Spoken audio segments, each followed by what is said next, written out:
kind of think about that, maybe what I want to do is just kind of, we have a free badge giveaway, and the idea here is to basically maybe somebody could share an interesting story that resonates with the audience on kind of a past experience of attending South by Southwest. So we'll kind of play with that at the very end. So think of some interesting stories that you'd like to share when we wrap up. So South by Southwest Pitch is a platform to allow early stage startups to pitch their product or services to industry experts, high profile media, and investors. This will be the 11th year of the competition, and I've produced all 11 years. The audience is a combination of entrepreneurs, startups, venture capitalists, angel investors, technology influencers, high-profile media, and then anyone who's kind of dealing with cutting-edge, early-stage technology. How we define a startup, and each competition can be different in their own way that they do that. So they have to have launched within 2 years of the event date, which is March 9th, 2017.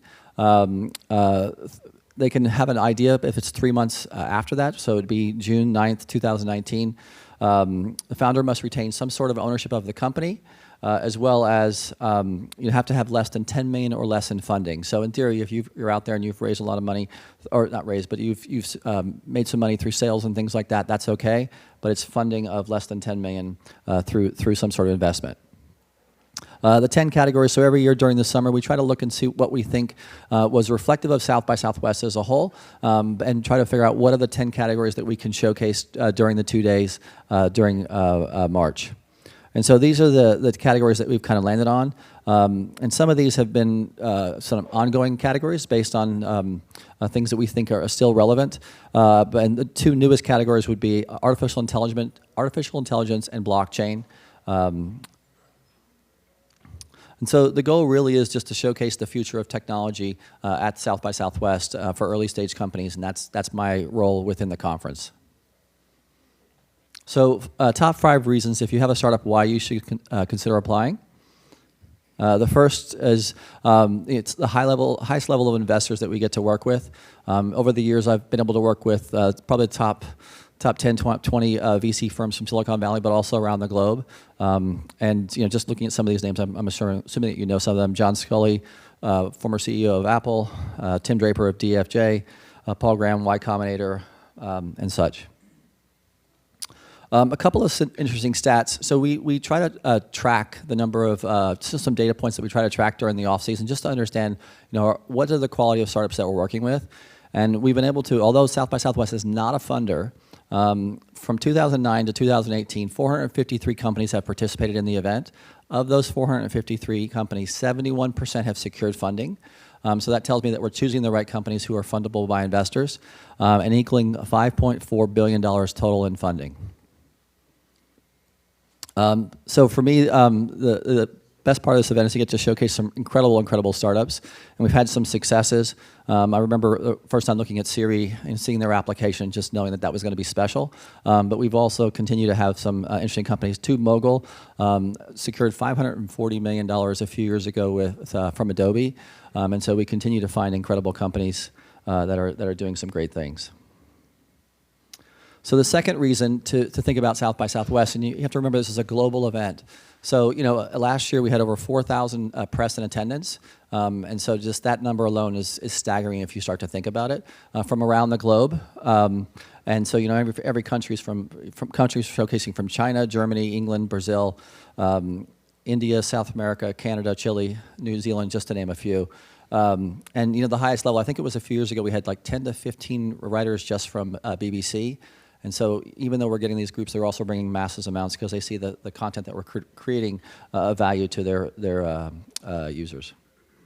A third reason is to make career-enhancing connections. So if you look at the numbers, again, this is what makes South by Southwest so incredible and what it does for the community. 75,000 plus conference attendees. That's people who have some sort of badge. Speakers, we're talking about almost 5,000 speakers, 2,100 sessions. I know a few years ago I looked at the program, and this just puts it in perspective of the scale. There was 41 panels at a 1-hour block. So there's so many options for people to attend and do. 102 countries represented by attendees, 75,000 people attending the 4-day trade show, 735 trade show spaces, and over 700 plus parties and special events. And then, just again, thinking about what South by Southwest is, it's not one sector, it's a convergence of many, many sectors, and I think that's what makes it special. It is a music, a film, and a technology conference, and I think with that you get the following types of people, from industry leaders to tech influencers, innovative startups, high-profile offers, cutting-edge developers, and just so much more. Fourth reason to join is just to polish your pitch. I know for any company that works with us, we make them do a minimum of 2 to 5 rounds of coaching with entrepreneurs, serial entrepreneurs, and really kind of work with them. What we find out from the companies after the event, they oftentimes see this as the most valuable experience, and they get this long-term kind of relationship, we hope, which is not something, a criteria they have to do, but the coaches seem to kind of connect with the startups and kind of work with them before then. The fifth reason is, South by Southwest, because of the number of people here, is a chance for startups to kind of pull together and kind of understand kind of their own things. And so this is a chance to kind of meet from startups from around the globe. And that's kind of, again, one of the joys of the conference. We've had, just mostly because I'm showing this slide because we're based in Austin, Texas, we have had 139 startups apply, and of those, 11 have been finalists, 5 alternates, 5 winners. And alternates are just, our backups in case somebody drops. And then we've had 5 winners. These are some of the companies that won. Icon did this 3D house that basically they kind of did during the trade show. They actually, I think it was $9 million in funding they just secured the other day. So they're a really interesting company. And they basically produce 3D houses over a 24-hour period for the homeless. So how do I apply? Basically, you have final deadline is Thursday, November 15th. Just reach out to that website. There's a detailed FAQ section, so if you have any questions, feel free to check with that. And note that over the last few years, what we've seen is we've got about anywhere from 500 to 700 companies. Right now, I think we're on track probably for 700 plus, which would probably be our highest number of companies that have applied. And of those, only 50 are accepted. So one thing to note is, obviously with this audience, it's a blockchain audience. Something to kind of note is if you are interested in attending South by Southwest, the blockchain content happens later in the week. So March 14th, 15th, and 16th is kind of where that content is going to be focused on. And then here's some of the key dates of Thursday, November 15th, the pitch event happening on March 9th and 10th, and the blockchain sessions happening March 14th through the 16th. And then we'll just do a quick drawing for a badge. So just anybody have an interesting story they want to share with regards to South by Southwest that kind of I think would be interesting, and we'll just kind of choose from what we think is the best story. Oh, you just share it for now. Yeah, it's my first year attending South by Southwest last year, and it's just a great way to kind of learn about how actually small the world is. So I was at a quantum computing conference. I have no experience in quantum computing or anything like that. But I was able to meet a guy there who taught me about quantum bits and qubits and about the traveling salesman equation. And then afterwards, we went to the Accenture after party, waiting in line. We met with another lady who traveled from around the world. And then she told us about how she was an electrical engineer and was doing her own startup. And so all of us did this cool dinner in downtown Austin. And so they were talking about AI and quantum bits and kind of like where the industry is headed. And I was just kind of sitting back, just enjoying dinner with 2 random people that I met, traveling from all over the world, just to come to South by Southwest to kind of broaden their expertise, their own niches. So I was able to learn more about AI and quantum computing. So it was really, really awesome. I'm still in touch with them today. Thank you. Thank you. Anybody else have an interesting story? Yeah. Yeah, hi. I'm Pat Warrior. I moved to Austin rather from Seattle about a few months ago, and happened to coincide with South by Southwest. So I'm interested in smart cities, and I went to the South by Southwest Smart City conference they had, and there was a small room, and I spotted Mayor Adler there, and I walked up to him and I said, Mr. Mayor, I'm a new Austinite. I am an angel investor. I'm an entrepreneur. I'm excited to be a part of your city. And he immediately handed me his business card and said, get in touch with my office. Now that story is still being written, but it's not every day that you get to meet the mayor of a big city. And I'm super glad that I attended South by Southwest. Yeah, last one. Well, sorry. Sorry, didn't see you back there.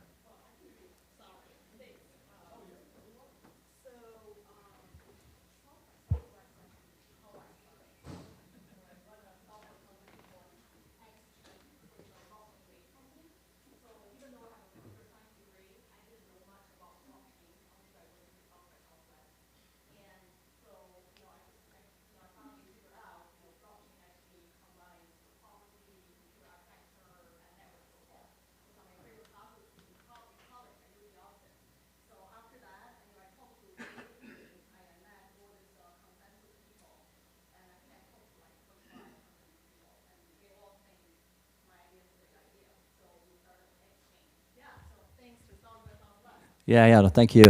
So we're going to announce the winner, which would be, what's her name?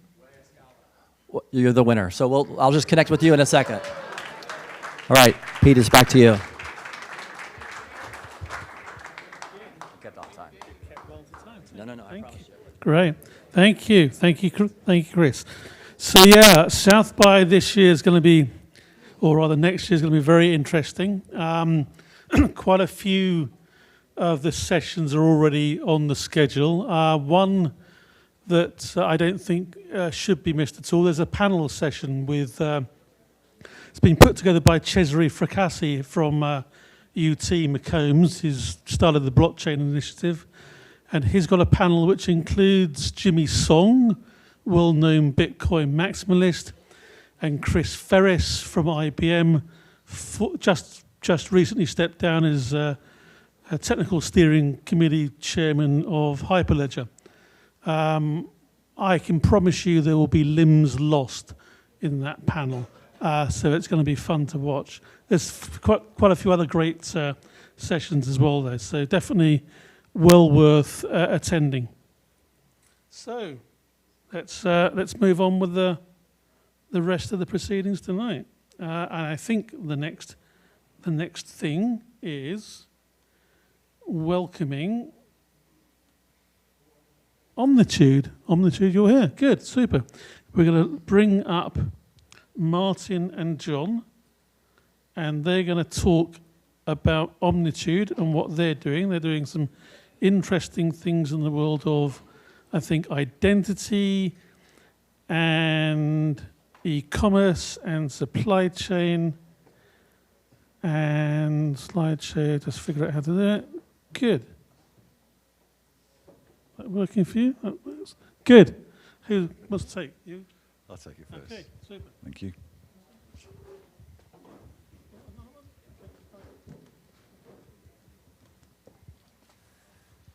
Okay, so you got a double act tonight. My name's John Harris. I'm the Chief Branding Officer of Omnitude. I've spent my life establishing relationships between customers and brands, and I've done it for the likes of Virgin, Unilever, S&P Global, Madison Square Garden, lots of other businesses. I've also done it for startups and very micro businesses at the same time. The game's always the same. It's always about the relationship between the brand and the customer. I'd like to talk a bit about that later on today and what that means with blockchain. I can have a choice of two here. And I'm Martin Braum. I'm the Chief Operations Officer for Omnitude in the US, looking after the Americas region. My background is man and boy in supply chain. The last 11 years I've been working with DHL supply chain, and I now joined Omnitude 6 months ago. So thank you for all inviting us here. Great audience in terms of the size, and looking forward to hearing some of your views later on.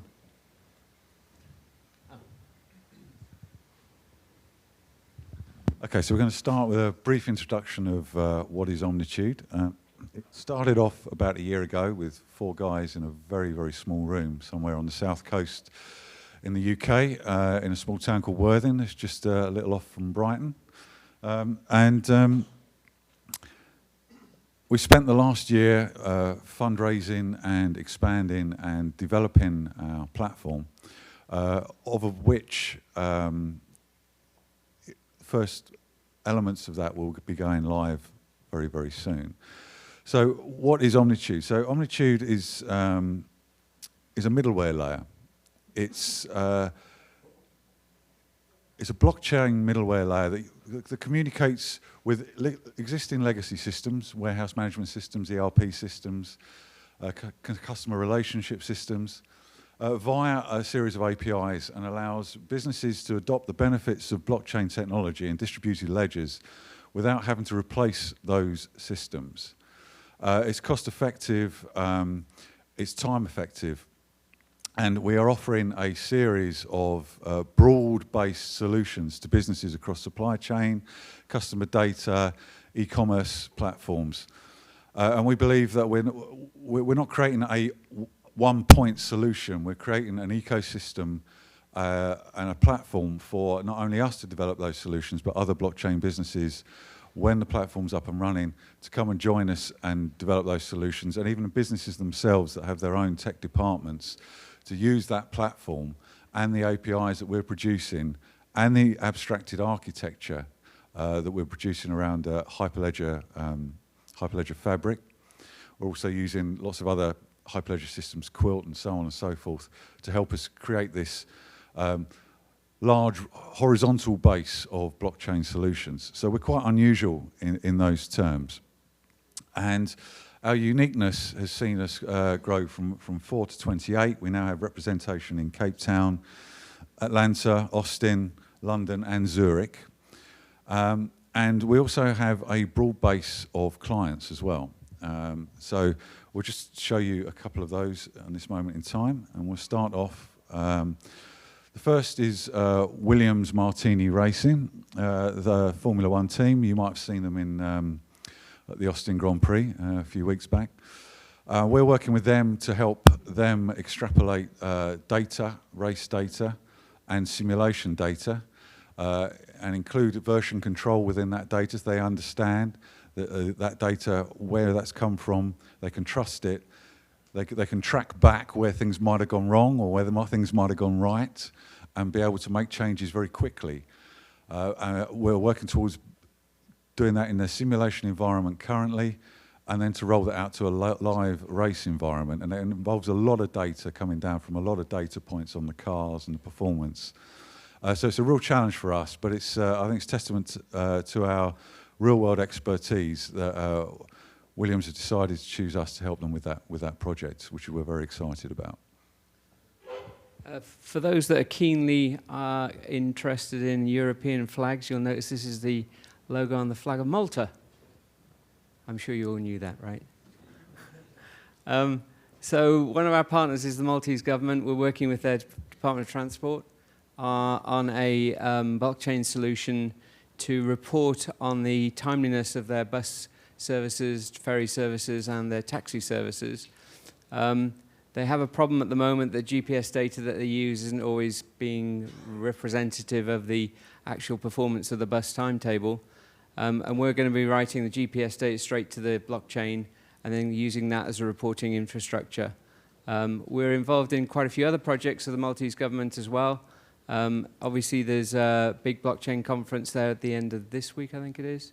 They are the blockchain island of the Mediterranean. I think they'd like to be like Austin needs to be, or aspires to be, the blockchain capital of the US. I think Malta is trying to be the blockchain capital of Europe right now. So interesting times ahead for us, I think, with those. So I'll just quickly run through a couple of the other clients that we have, just to give you our understanding of the breadth of what our offer is. We have Absolute Taste, who's a high-end restaurant and catering service. They do a lot of restaurant and catering events, and they're using us to help them with the provenance of their food and the supply of their food as well. So for them, the catering experience is very much about the story behind the sourcing of the ingredients and the theatre of serving it up. And so we're using blockchain to help track that and deliver that theatre to their customers. Image and Pay, much as their name suggests, are looking to disrupt the payment services through using images to pay for products and services. And again, our blockchain solution is fundamental in them being able to realise their vision going forward. CS Cart are an e-commerce retail platform, a multi-vendor e-commerce retail platform with 35,000 sites across 170 countries. And we were going to be talking about what we're doing for them a little bit later on, and that's about customer identity and so on and so forth, and single sign-on, the holy grail of the single sign-on. So we're striving to achieve that for them. And then we've got Swisscom Blockchain, who are an offshoot of Swisscom, which are Switzerland's largest telecommunications company. And we're in partnership with them to help us develop this rather large ecosystem that we're producing. It's ambitious and broad-based, and they're very excited to be working with us as well on that. So the rest of the theme of this presentation is based on a few things on what when blockchain does come to fruition, when it does hit the mainstream, what's that going to look like for all of us, for consumers and for businesses going forward.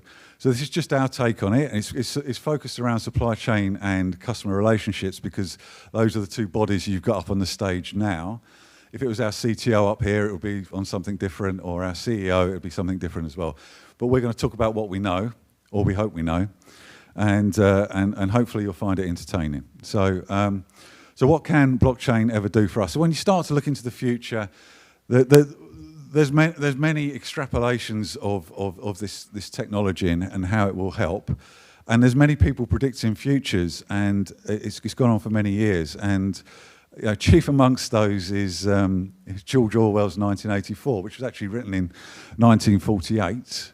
He just swapped the two numbers at the end there. He probably, he put all their imagination into the book, and I thought, published in 49, but 1984 talks about those troubling things about state control, monitoring behaviours, manipulating populations, and so on and so forth. It's a dark start. I get that. It does get cheerier, so you have to stay with me.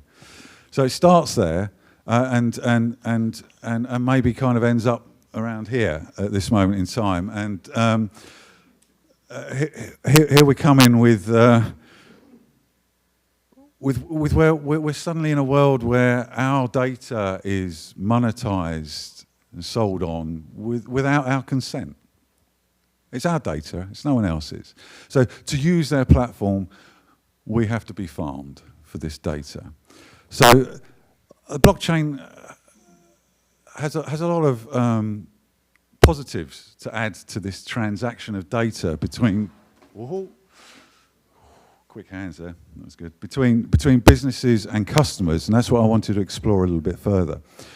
So this is where we believe within the next couple of years we might well start to see a difference in the relationship between consumers and businesses and what they do.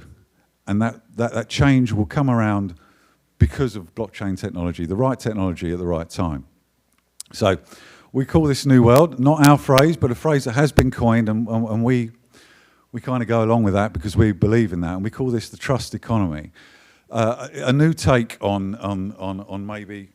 Sorry, I'm just really nervous about this laptop falling off here at the moment.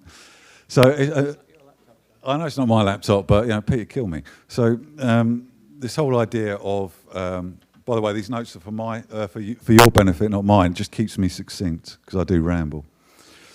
So the trust economy is going to overhaul the relationship between users and providers in many aspects, and that can be businesses, that can be business to consumer, that can be business to business, but there are mutual benefits for everyone, and it's all about trust. So if we start with consumers, and let's just roll back a couple of slides and see where we are with trust and our data, then the trust economy starts to have some weight behind it, I believe.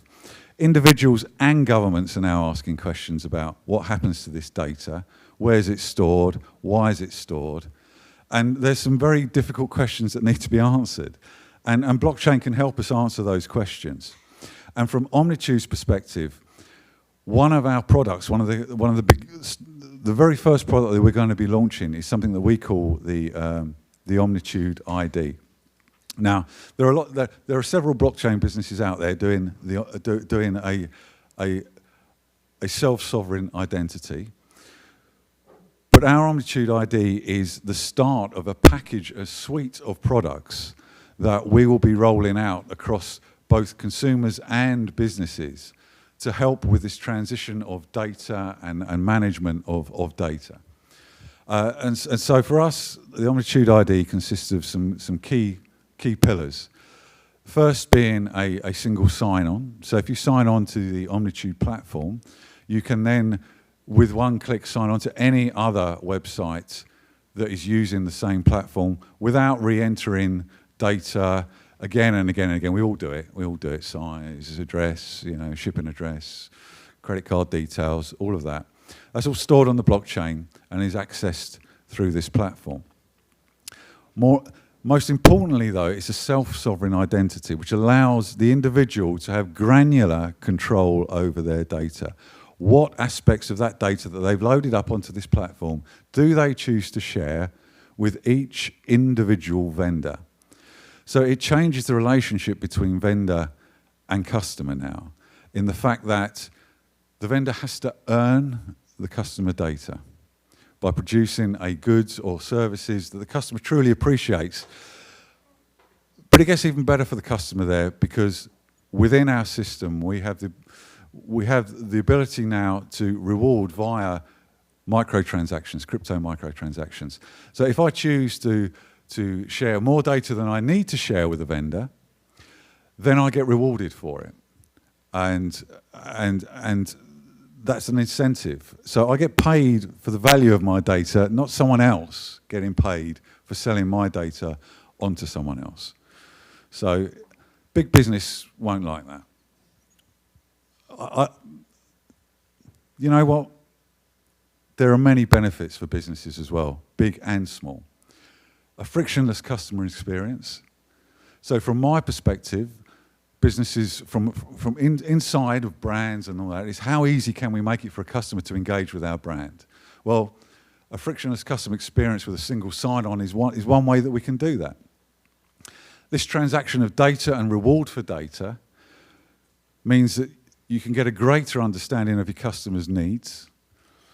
And so the businesses that have their customers' needs at the heart of their business or their service will be rewarded with a greater depth of data from their customers, because that relationship will be there. The customer will want to give them more data and get rewarded for it. That allows loyalty programs, both normal fiat or crypto loyalty programs, bespoke managing of those loyalty programs by those businesses. There's a greater pressure now from society for greater transparency for businesses, and we'll talk about that later as that's coming up as well. And there's cost efficiencies because it can be integrated within our existing systems without too much of a headache. So if I just took for an example, this is James. James buys his hats from, is it Kavanagh's just down the road here? He buys 3 Stetsons a year from Kavanagh's, let's just say. So they're happy. They sell 3 Stetsons to James. James is happy. He buys 3 great Stetsons back. However, James buys, let's say, 10 hats a year. The other 7 are bowler hats, and he buys them from the bloke down the road. Now, Kavanagh's never knows about that. They don't understand that. But James likes Kavanagh's, and he wants them to know, and Kavanagh's want to know, so they reward him for James allowing them to access that data. Now, one James, that's not a big deal, but it's 10,000, 100,000 James, giving this business that sort of information, that allows that business to then say, should we carry on just selling Stetsons, or shall we start selling bowler hats? So the trust economy can add real tangible benefits to businesses that embrace it. Earned data is far more valuable than paid data. It's more granular, it's more accurate, it's much more relevant. Now, I've worked for many businesses that have bought great data lakes of data and paid a lot of money for them. And all it tell you is, someone between the ages of 20 and 40 might at some point like licorice, or they might eat donuts 3 times a week. So that's not earned data. If I want to know how many donuts or how many pieces of licorice or what laces people have got in their boots, and I've got a relationship with their customer, I can ask them directly, pay them for that, and get meaningful data back straight away. So that's the first tenet of what we're talking about with the Omnitude ID. But what is true for people is true for things as well, to a certain degree. So Martin's now going to take over and start to talk about how this trust economy and how blockchain can start to help build stronger supply chains as well. you want to sit down, John? Can I? So, as I mentioned at the beginning, DHL background with supply chain, the cornerstone or keystone of our technology, one of them is this Omnitude ID, which sits amongst the most important elements of the development that we're going through. What I wanted to show today was how we're not just looking at a component of the supply chain, we're looking at the end-to-end supply chain. And the end-to-end supply chain looks something like this, where it starts with product development and finishes with delivery of the package or the product to the client. All the benefits of blockchain are listed down at the bottom in the last two arrows, but there are some boxes missing from here. And what we've tried to do is to explain how the missing boxes will be enabled by blockchain to improve the overall supply chain. But suffice to say that the blockchain solutions that we're developing will eventually cover the entire end-to-end supply chain. It's an ecosystem that we'll be setting up, and we will give access to other developers to develop their applications on top of the middleware platform that we're developing. Swisscom have been very instrumental and very participative in how to do that, helping us to understand the best way of doing it.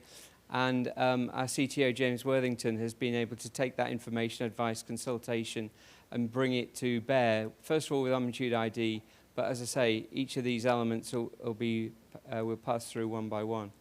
So the foundation keystone is at the bottom, underpinning the entire platform. The second area that I wanted to talk about, I can't read your notes, John.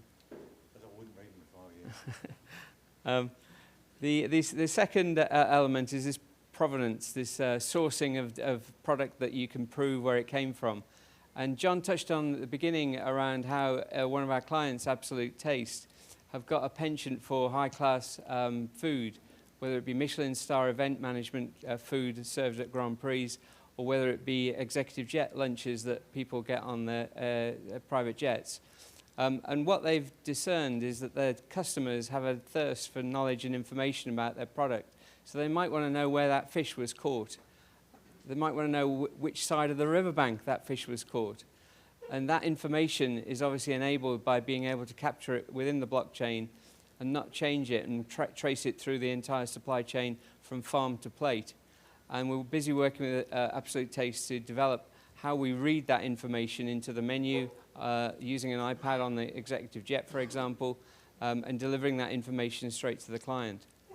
The other area where sourcing is enabled by a blockchain to be more secure is in the overall aspects of counterfeiting.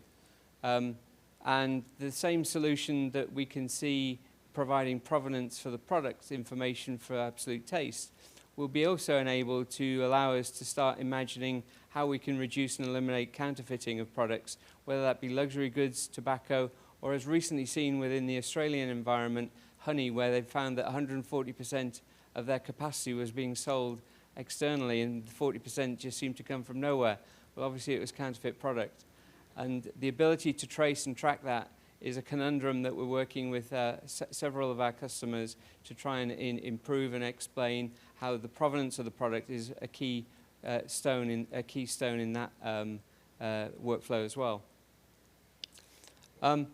The next area is around Internet of Things. You know, we've all heard, I keep going to conferences and listening to everyone talking about the digitization of supply chains. Invariably, the digitization of supply chains consists of clouds. It consists of Internet of Things. I've yet to hear a presenter talk about the third enablement with blockchain, which is a sad indictment of the supply chain industry, but there are barriers, as we know, of people having legacy systems that have invested millions in their ERP, WMS, TMS, demand planning systems, and the whole concept of what we've been developing is to enable those legacy systems, instead of conundrum of throwing them away or retiring them and replacing them with blockchain, we very much see it as being a side-by-side complementary play, completely eliminating the necessity to throw that information away, but also reusing the data that's in those systems, which in many cases is pretty valuable data. So in terms of the Internet of Things, and the quality assurance. Quality assurance at the moment is very much a linear checkpoint type of reporting.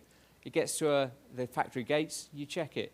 The product might be then shipped from port to port, you check it in the port of arrival. You check it in the ingestion into the warehouse.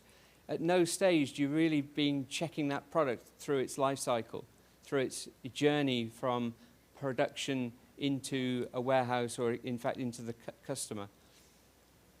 Where Internet of Things makes a difference is within something like Lewis Hamilton, for example. Basically, when he won the global championship, one of the things that they're doing with his brakes that get up to temperatures of 1200 degrees centigrade is that instead of just making them wherever they're making them and shipping them to the factory and then fitting them or sending them to the racetrack and fitting them there, they will not know whether that product has been jarred or exerted pressure or dropped even. With ceramic brakes, if you drop a ceramic brake, you can get a hairline fracture. So one of the things that they've done is fitted a pressure gauge to the pallet that contains the brakes.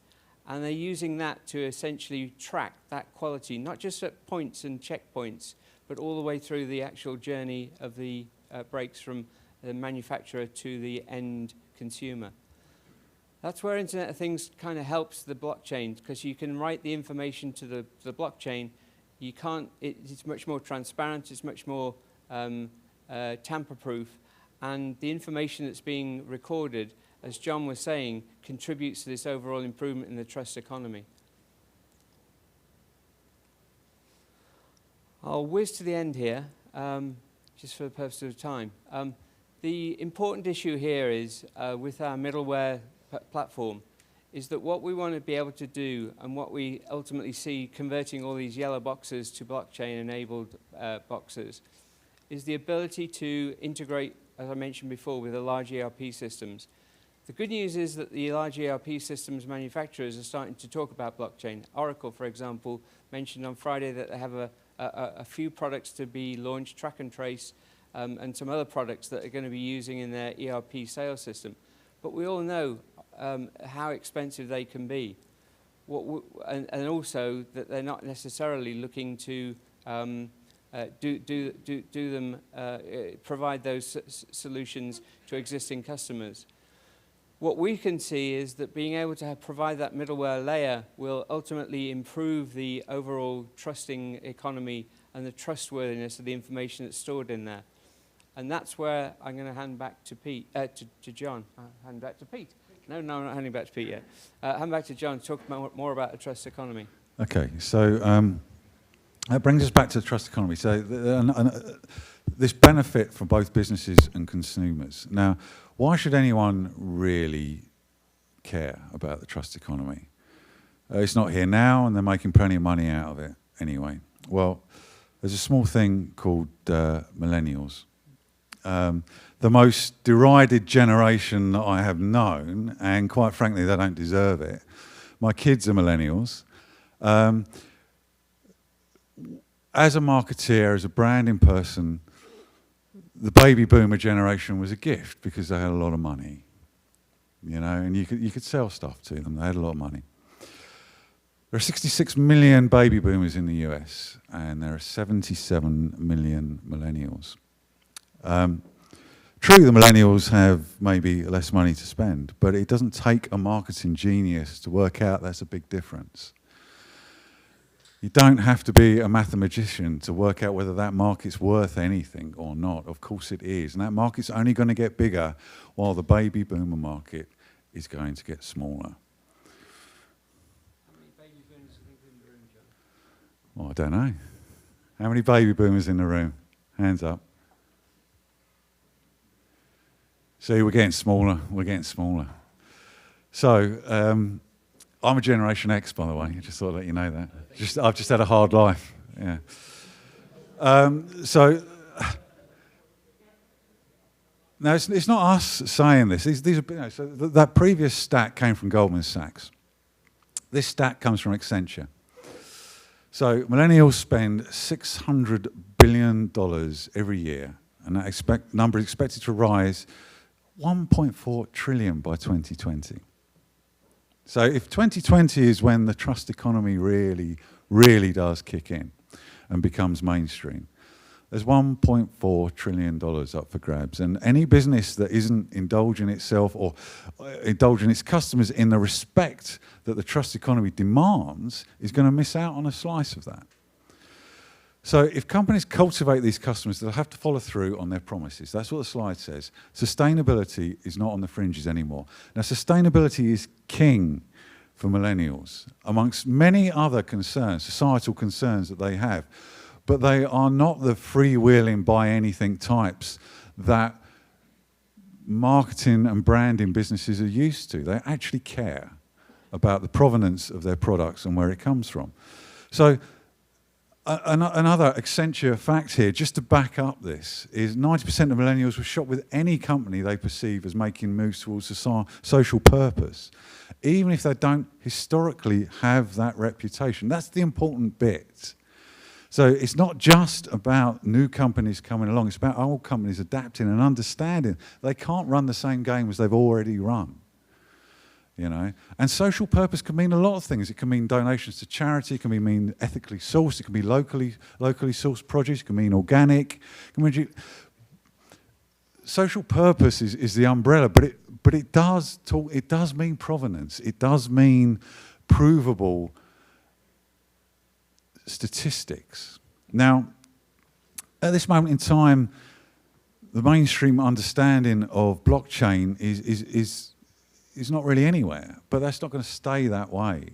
As the understanding of what this technology can deliver goes beyond cryptocurrency and Bitcoin and starts to move into everyday technology, then the genie's out of the bottle then. When people know that this technology is out there and know that there's proof that all of these claims that these businesses can make, know this can be proved. If you've got two manufacturers that are selling ethically created T-shirts, and one of them can prove it on the blockchain and the other one can't, then that's a competitive advantage for the business that adopts blockchain. And the businesses that ignore technology are the ones that do it at their own peril. For every Netflix, there's a Blockbuster in the equation. So let's just roll this back to where we started and this dystopian view of the future that Orwell had. And he suggested, within 1984, he suggested, he who controls the past controls the future. Well, I think no, and I think this next generation of technology and the people that adopt it and the people that understand it and will implement it, you know, the NEMs, the Wanchains, the us of this world, have got a real chance to be able to change the game.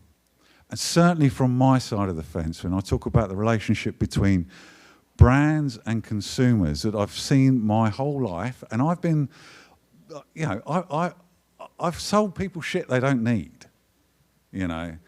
But I think this changes the game, and I think this is really important and really positive, and we should start to really look forward to those moments when blockchain does creep into the regular consciousness of everyone, and it's not just Bitcoin, and it's not just cryptocurrency, it's the technology that actually can deliver on the promises that these brands and businesses have made to us for years and maybe not necessarily have followed up on. I think that changes the game. Now, shameless plug right at the end here. So we are about to do a live demonstration of our Omnitude ID beta. On November the 5th on 16:05 GMT. I'm not sure what the time is here because clocks go forward and back.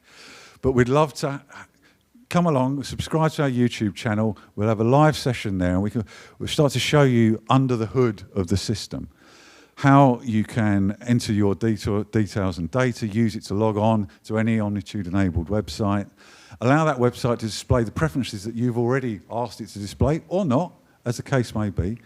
and then to share the granularity of your data and allow each individual vendor to see different parts of your self-sovereign identity. And it'll all be up there and it'll all be working. Why is it on at 4:05, John? Okay, so November the 5th, 1605. So we're Brits. It means something to us. It might not mean anything to you. But in 1605, on November the 5th, a guy called Guy Fawkes crept into the Houses of Parliament to try and blow it up. And he failed. It was his own attempt at disruption, you know. We're not aiming to blow anything up, but in our own strange, bizarre way, us Brits still like to celebrate that. And so we thought we might go for a few fireworks on November the 5th at 1605 in our own little way. So one last bit there is you can follow us on Twitter, subscribe to our YouTube channel. I highly recommend it if you're interested, because it's, as far as we know, it's the first look under the hood of one of these systems out there. And you'll see the crypto micro transactions happening in there as well. Or join the Telegram. They don't bite. They're a nice bunch. They're actually quite well behaved for a Telegram group. There's 19,500 of them. And they have been known to be quite nice every now and then.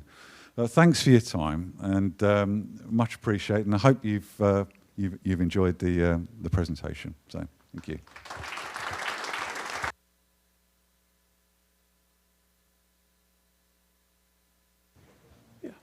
Thanks, guys. They'll be around right at the end for questions, and I'm sure they'll be around for questions on their live webinar as well.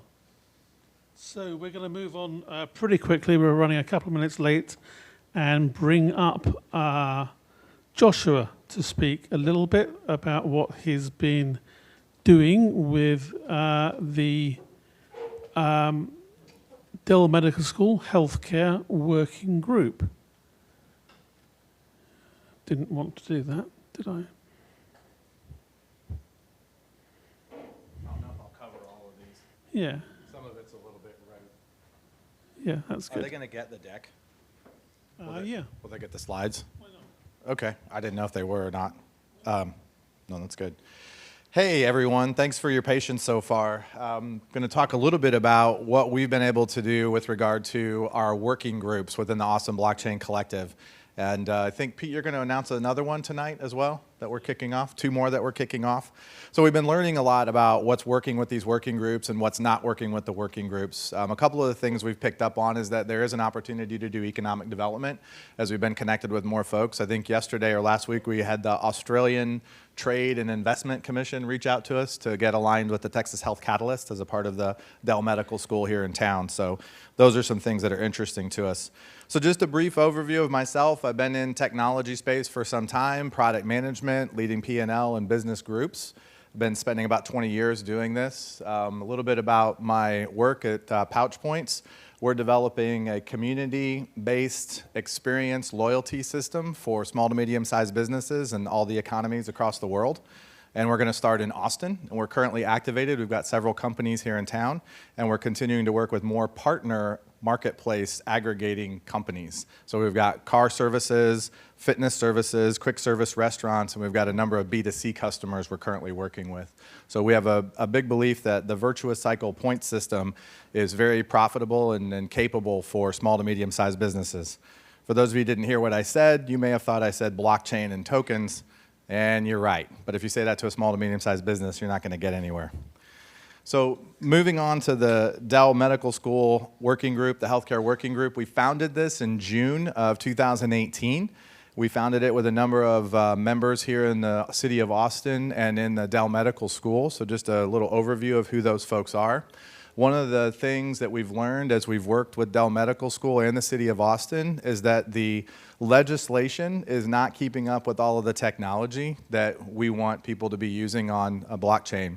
By way of example, some of the companies that are a part of the Dell Medical School Working Group listed here, they're working on things such as opioid prescriptions and tracking on the blockchain, as well as providing prescription cards, medical cards, IDs, and other things in a blockchain environment. Some of the challenges that they're running into, though, is that the legislation doesn't allow for it. So the technology works great, People experiencing homelessness or going from one place to another, they think it's great, but the legislation itself is not keeping up with it. So as a part of what we're doing on the working group side is we're also interested in how do we impact legislation. By a show of hands, how many are you aware of the work that that Walmart's been doing around food safety? Show of hands, a few of you. Okay, how many of you are aware that the gentleman who was leading that just went to work for the FDA? Show of hands. Okay, good. That was good. That's about what it was this morning. We did an IEEE thing, and we had a bunch of people knew about Walmart food safety, but didn't know that Frank Giannis just went over to the FDA. So what the city of Austin and some of our other public officials have been talking to us about is, hey, be mindful of that, because from a Senate perspective or a House of Representative perspective, if that blockchain legislation goes through for food safety, then these senators and House of Representative people are going to wake up a year from now and say, oh, wait, there's blockchain legislation for food safety? Let's just use that over here for whatever this other stuff is, because that's easy to do, and that's what we want to do.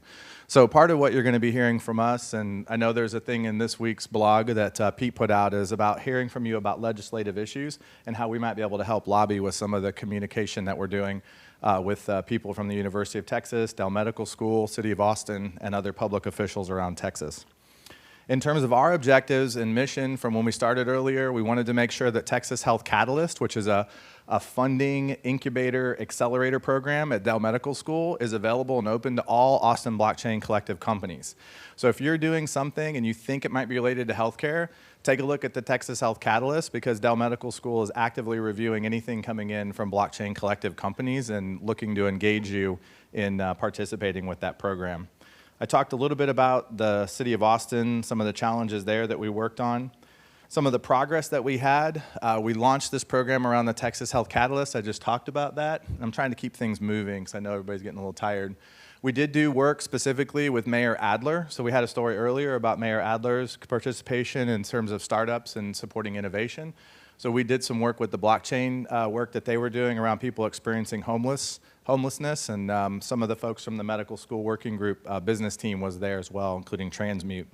One of the key objectives that we were able to find a result for was that Block Medics, which is a part of the Dell Medical School working group, submitted to the Texas Health Catalyst, and then they were readmitted into it after we got reconnected with Dell Medical School, and they opened that back up. So we've already had one success with one of the local companies getting admitted into the Texas Health Catalyst program with Dell Medical School.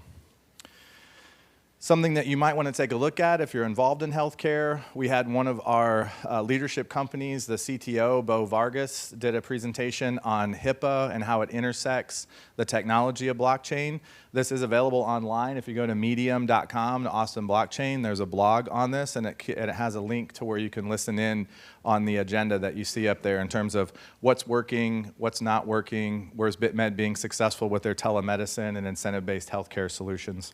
And then lastly, about a month or so ago, just before the Austin Blockchain Month, we had Heather Lee Flannery in from Consensus, and we were introducing her to a number of local companies and how Consensus can potentially get a foothold here in Austin, given the great work that Dell Medical School is doing. So we're continuing to help, build that relationship and make sure that Dell Medical School is getting a position with Consensus.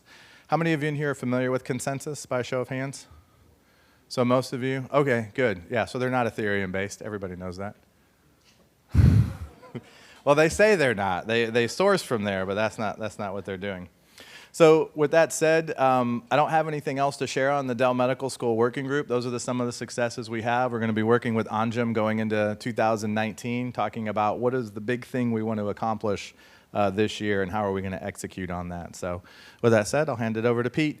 Thank you. Give yourself an applause for coming.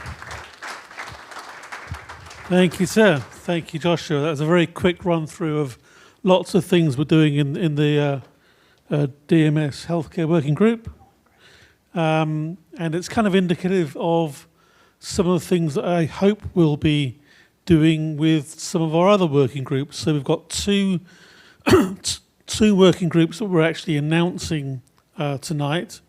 And we'll have presentations related to these. One is interoperability. So I think everyone, at least here in this room, knows that there's going to be no single winner in the world of blockchain.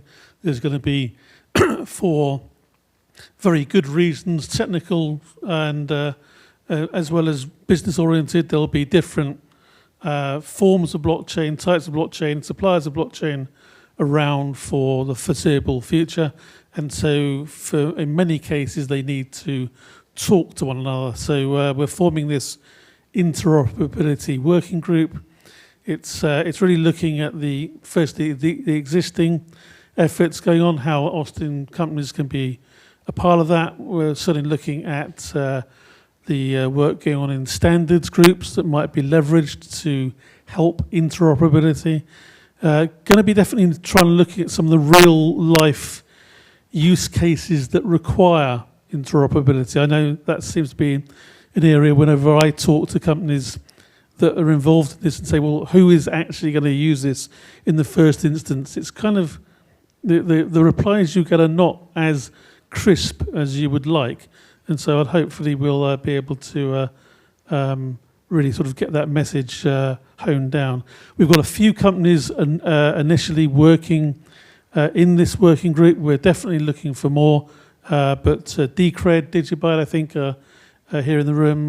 Williams Technology Group is, Vault Wallet, and of course Wanchain, who's really going to be playing, I think, quite a big part in this working group. Interoperability is essentially one of their big focus areas. So with that, I am going to hand over to Jack Liu, CEO and founder of Wanchain, and his team to give a presentation about what they are doing. I think we're going to have a switch of laptops for this, which means we've already done a switch of laptops. That's incredible. Which means it's all worked. Okay. I'm flabbergasted at that. Are you guys okay on? Okay. Yeah. Thank you. Hey guys, how you doing? Unfortunately, you have another British guy on stage, so I do apologize. So yeah, whilst they're setting up, this is the first time I've been to Capital Factory, but I've heard many good things about it, and not just through Wanchain supporting it, but globally. So my role is Business Development Director for Europe, and I also head up WAN Labs for Europe and Africa also. So essentially my role is really fun. I get to travel around Europe, speaking with really interesting projects, incredible, passionate founders, and hear about their ideas. And then if we see a good project that's fitting towards WAN Labs, we'll help support them through several facets. So we're over here and have several members of our team from different places of the globe, and we're here for our Wanchain annual strategy session. So do you want me to give a bit of intro? Sure. So I'm guessing most people know Jack already, our founder. Dan, who is our marketing director. You have Linny, actually, all the way over from China. So 30-hour flight, I think it was, Linny? Yeah, he's still recovering. And yeah, Matt, who also works with Dan on marketing and doing a brilliant job on everything to do with Twitter and supporting our projects that way. Oliver, who is from Madrid, he heads up he's VP of Community, something we're really focused on at Wanchain. We have Harry, who's about to show a pretty kick-ass demo. We always think showing something is better than just speaking about it. And Weijia, so Weijia's essentially CTO of Wanchain. I'm giving you that title anyway. But and Jeremiah is also part of what we're going to be demoing tonight. So I'll let you guys take over. All right, thank you. Give applause to the Wanchain team. All right.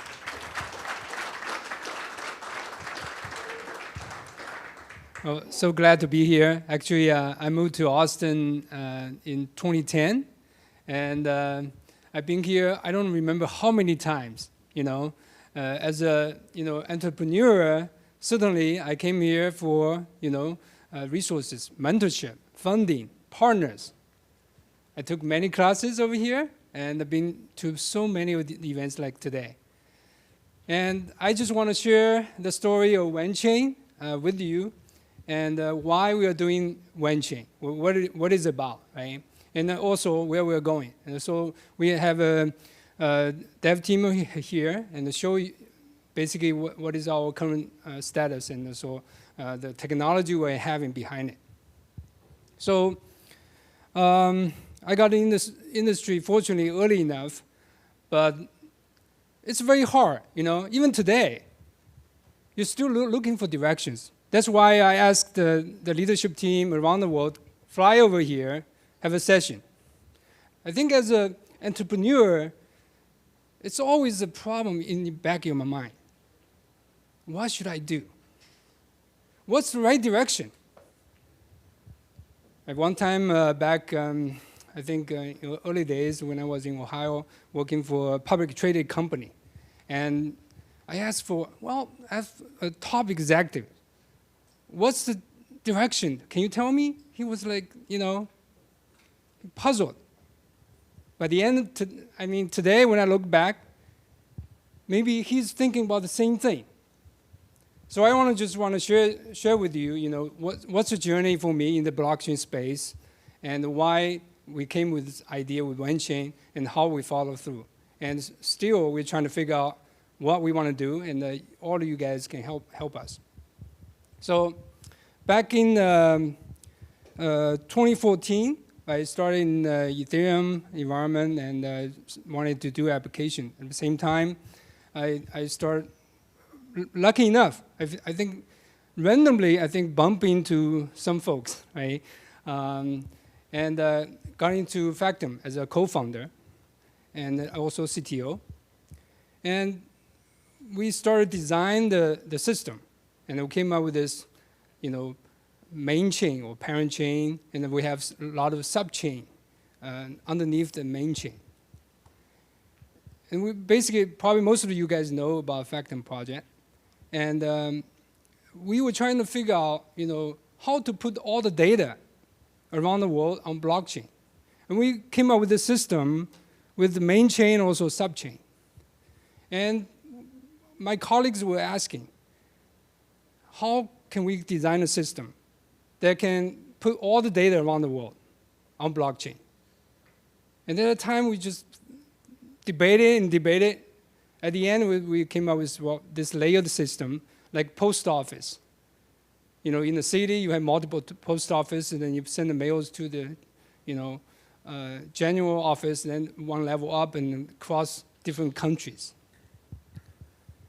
Of course, I think Factom was famous because economists put us on one of its magazines, Trust Machine. I think most of you guys probably read that that edition, right? And we became famous, and I was invited to give speeches around the world. And one day I was invited into this museum in China. And I was shocked to see myself, the picture on the wall. And so, wow, you know, how can I myself ever be put on the museum, right? And I was really inspired. At the same time, I was given a gift. It's really the blueprint of something called ARPANET. It's really the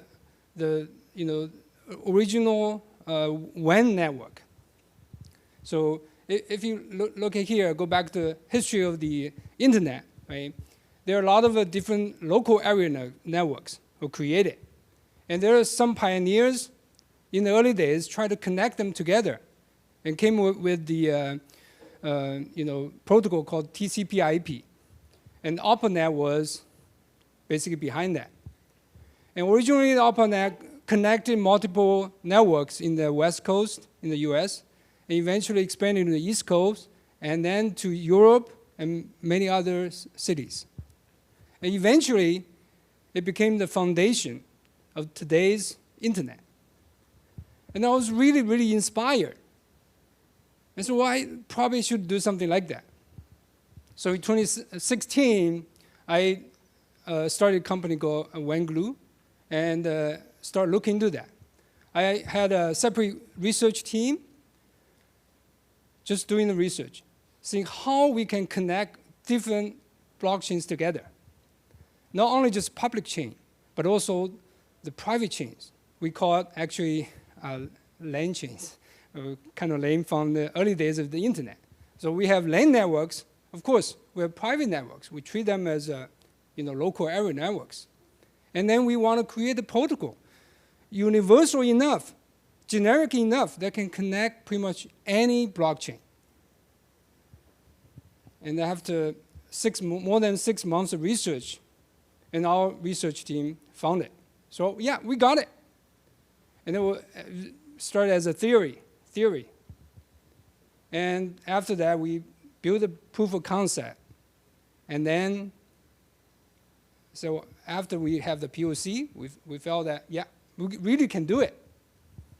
And after that, we really just wanted to, add more stuff to it, right? Like privacy. When we do the cross-chain, we definitely need privacy. So one step after another. Then we launched the project in 2017. And after that, our team just grew, and we had a successful fundraising, and now here we are. And I think if you look at the right-hand side, we see the high-level overview about Wanchain. It's basically trying to connect with public chain and private chain together. So today, as you see the leadership team on stage, our team is pretty global now. We have offices in Austin, of course, in several cities in the U.S. as well, and then we have many, people in Europe and also Asia.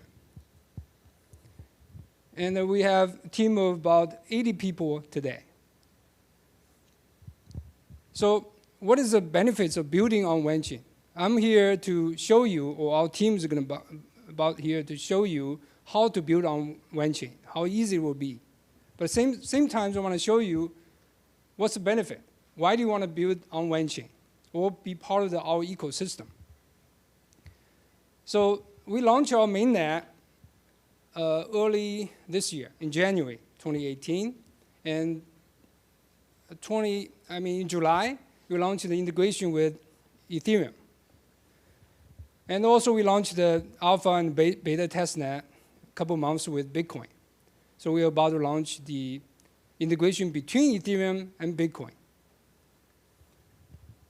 I think that will open a lot of new doors for everybody if you build on your dApps on Ethereum or many other chains. We are going to connect with many other chains down the road. So we will offer the concept, something called cross-chain dApps. Of course, we have an ecosystem, continue to grow. I'm going to show you in a minute. And also we have WAN labs focused on different regions, and they help you to do, legal, marketing, all kinds of support you can get, right? So also we have tools available for you to do, very similar. It's pretty much the same. What you have on Ethereum, whatever you do on Ethereum, pretty much you don't have to change anything. With the same tools, you can deploy your dApps on Wanchain. And here's our ecosystem so far, right? Just a high-level overview. We have built alliances with EEA and Hyperledger.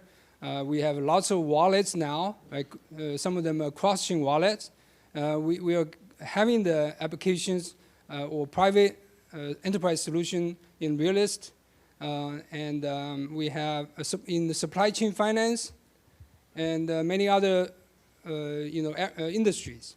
And we have decentralized exchanges, and today we're going to show one to you. We have lending applications, stable coin, and also many other financial applications. So today we have around over 200,000 followers across 100 countries, and continue to grow. And we want everybody to help us, and actually by working on Wanchain ecosystem. So I think here's the vision we already landed out, right? We want to bridge not only the different networks, we want to bridge different communities. That means if we connect Ethereum to Bitcoin, we're bridging these communities. They will write cross-chain dApps and allow these assets can flow from one network to another. And your application, your dApp, can have more users. That's our vision. And in this ecosystem, we're going to build bridges not only to the public chains, but also the private chains. So we already announced a partnership with the MakerDAO. So once we have the stable coins on Wanchain, that means a lot of assets can be traded directly with stable coins. So it's very close to the fiat world, right? Today you think that crypto world, we all just a bunch of coins, everybody create coins. But eventually, this new world, we call it new digital continent, has to connect with the traditional financial world. So we vision that all these traditional financial institutions or enterprises, they have to use some sort of private chains, and then we'll connect them. And all those traditional assets, whether it's a house or debt or equity, all these assets can flow around into Wanchain. And eventually you have to trade against the fiat-backed cryptos. As long as they are on blockchain, because we have universal, pretty much universal protocol, all these assets can be moved on top of Wanchain, and you can build all kinds of financial applications on top of that. It's basically a dApp. Now, we also added a technology allow you to create the dApp that you can talk to one network, let's say Ethereum, and then also Wanchain at the same time, so that the user really can use just one wallet to interact with multiple communities. So in the future, what we envision is for a merchant, for business, let's say you have a cash register or you have an online merchant. So we will open a gate for you, so you don't have to have install support for so many different chains. All you have to do is have a Wanchain, this API or this gateway, so you can interact with pretty much any blockchain. And your coins, whether it's crypto coins or fiat-backed coins or any other type of assets, can be traded or converted instantly. Now, if you're an individual user, you can use your mobile phone. When you do the transaction, it's a regular e-commerce transaction, that'll be very easy. And you can use this gateway to instantly convert pretty much any coins. And if you want to do STO, let's say, and you want to know who you are, right? This mobile device will tell you exactly all the transaction parties about who they are, where they are, and when they actually sign the contract and create the transactions. So that's where we see the future, and I welcome you to build the applications on top of Wanchain. And we do have the programs, the OneLab programs to help you, also have the funding to support you. So let's welcome Weijia to talk about the technologies behind Wanchain. Okay, thank you.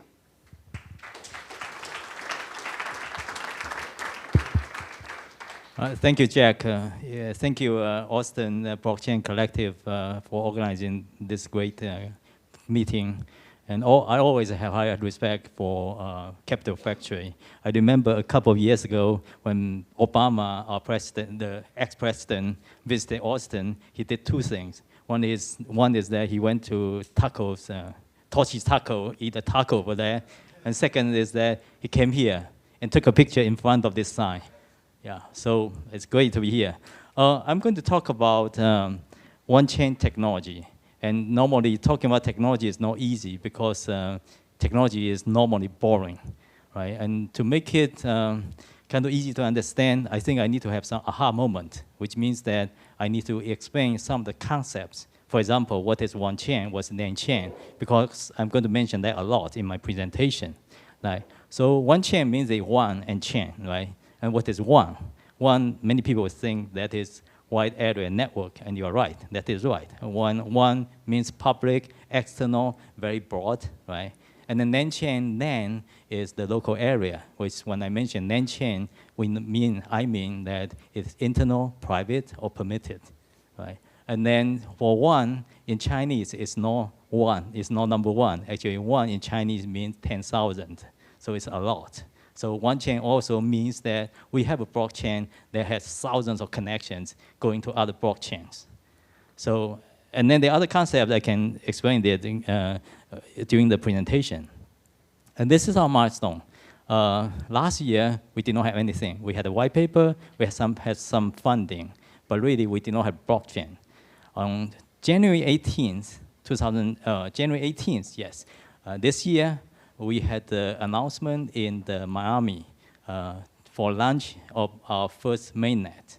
And that's the first Wanchain blockchain established.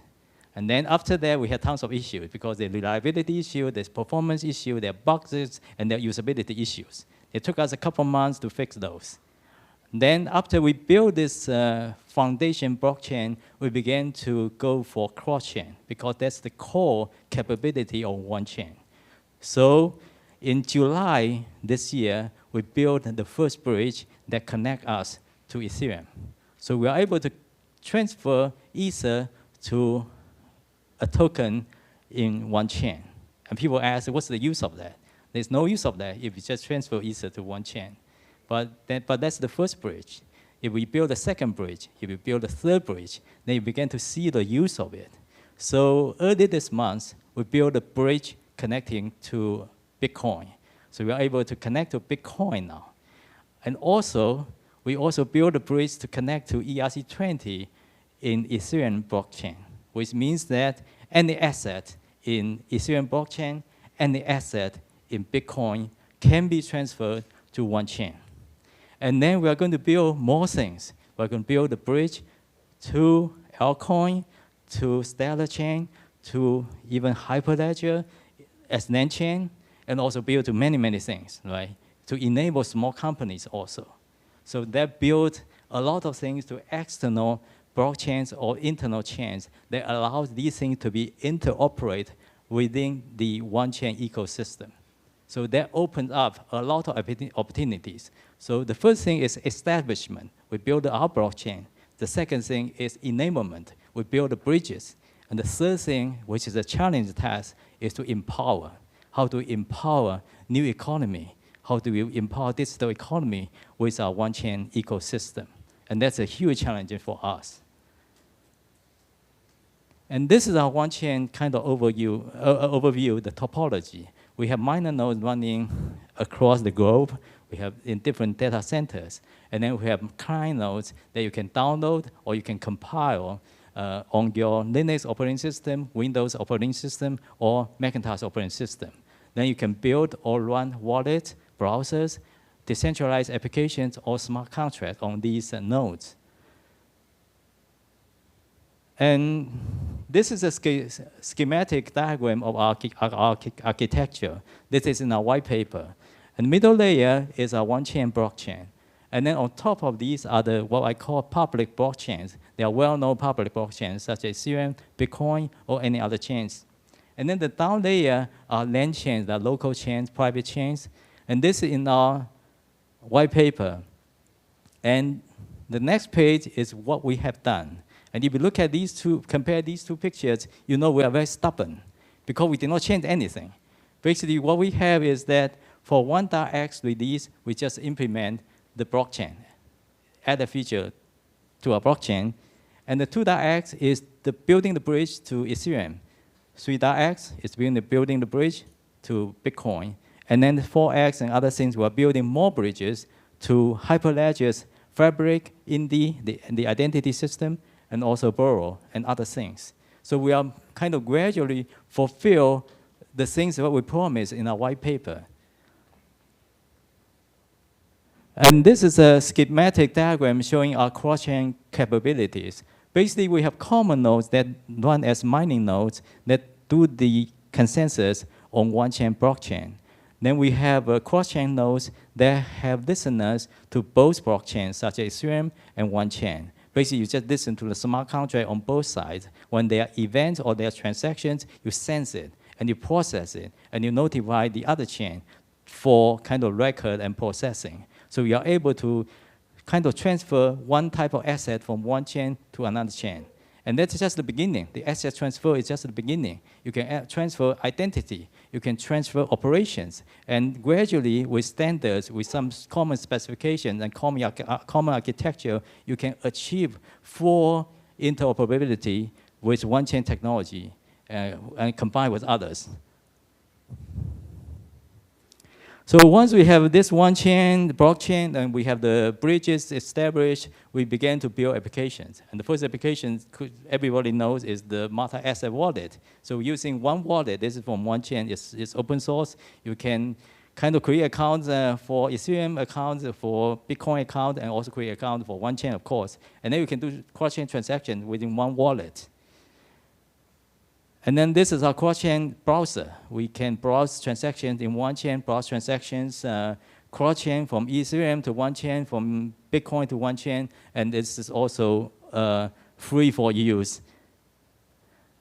And then the third one is more challenging, is how do you do cross-chain decentralized exchanges? So we challenge ourselves. We ask our developers to kind of have innovative mind to create a cross-chain decentralized exchange, and we achieve that. So we are going to do a demonstration for that. This is just a schematic diagram. On the left-hand side are external blockchains such as Bitcoin or Ethereum. And then the 2.1, 2.0, 3.0 are the kind of releases that we enable the transfer of access from different outside chains to one chain.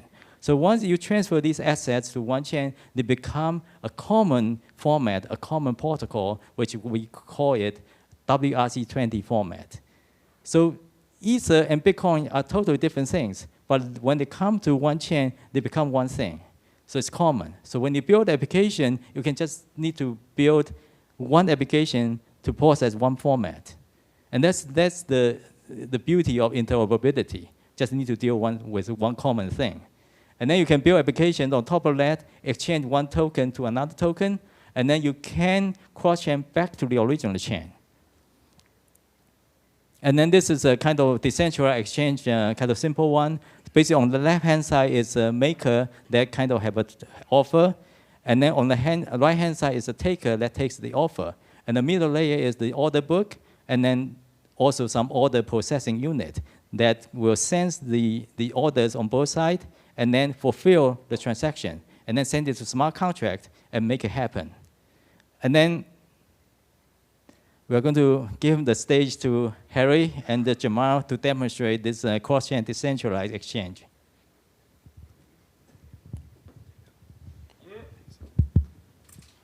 So about 3 weeks ago, I'm talking to Weijia on the phone, and I'm out in Montana, so I don't really even know who this Weijia guy is. He just tells me what to do. He says, and he introduces me to Jeremiah and says, hey, we need to build a decentralized exchange. And we're like, okay, you know, and that was pretty much it, like, figure it out, guys. So we figured it out, and with the help of Jeremiah, we were able to put together the exchange functionality. And so we're all excited, you know, call him up, hey, we did it. And then he's like, all right, now have that take Ethereum and allow the user to pull out Bitcoin. And then we're like, okay. And that took us a little bit longer, but the reason I'm pointing that out is for a couple things. One, the exchange part was very easy to build on. That was like 2 days. the cross-chain functionality, which was a bit more complex and really it never had a DApp built on top of it the way that we were trying to build on, Jeremiah was able to simplify into a package that that now if we had to go back, it took us about 2 weeks, but if we had to go back in time, we could probably accomplish it in another 2 days, like 4 days. So to Jack's point, like Wanchain's a really convenient blockchain to build on top of. Right, so we're gonna demo this demo exchange that we built, a decentralized exchange. So, so it is a simple exchange, I'll give it that. It was built in a couple days, but it is pretty simple. But it's based off of the 0x model, so we're just exchanging tokens. But of course, as Harry mentioned, we also have the added feature that we can do cross-chain. So what we're gonna demonstrate is the 3 steps. Getting the Ethereum on to Wanchain, doing an actual exchange between the Ethereum and Bitcoin tokens, and then pulling our Bitcoin out of the exchange. So I'll let Harry talk about that. Yep, so step 1, we're gonna take Ethereum and we're going to do a cross-chain transaction. And we're gonna turn that into Wanchain ETH, go for it. I'm just gonna note that this is actually a live demo on testnet. So what we're doing is actually going on behind the scenes. This is not a simulation. No, it's not a simulation. So we've just started that transaction. So the Wanchain cross-chain functionality is in play. You're going to see the status change. It takes a couple minutes. By the time we're done with the demo, you'll see that it will have successfully locked and confirmed. So yeah, when it's locking right now, so what that means is that we've actually sent our Ethereum to one of these validating nodes, which we call Storman Group. And once the validating nodes actually gets the Ethereum and does what it needs to do, it will then start minting the token on the Wanchain side, and then at which point we'll see it change to a status of confirming, and then eventually confirmed. And while that's doing that, we're going to go ahead and do this is the exchange. So what we're going into is Wanchain Ethereum, and we're going to be trading that for Wanchain Bitcoin, which is WBTC. So we'll do 0.001. I want you to note that there's a 0 balance in the WBTC right now of my wallet. So to do that, it's going to pop up. I don't know if anybody's used MetaMask in here, but this is the equivalent of MetaMask. It's Wanmask. And so what this is doing is saying, do you approve for this contract to move your funds on your behalf? So one thing that's interesting about this exchange is I never had to send my funds to this exchange. The exchange never holds my funds. It's actually, I'm giving it permission to move a very small amount, whatever amount I declare, on my behalf. So I'll submit that. Getting weird. And this, again, this is live demo, so there are bugs potentially. And 1 sec.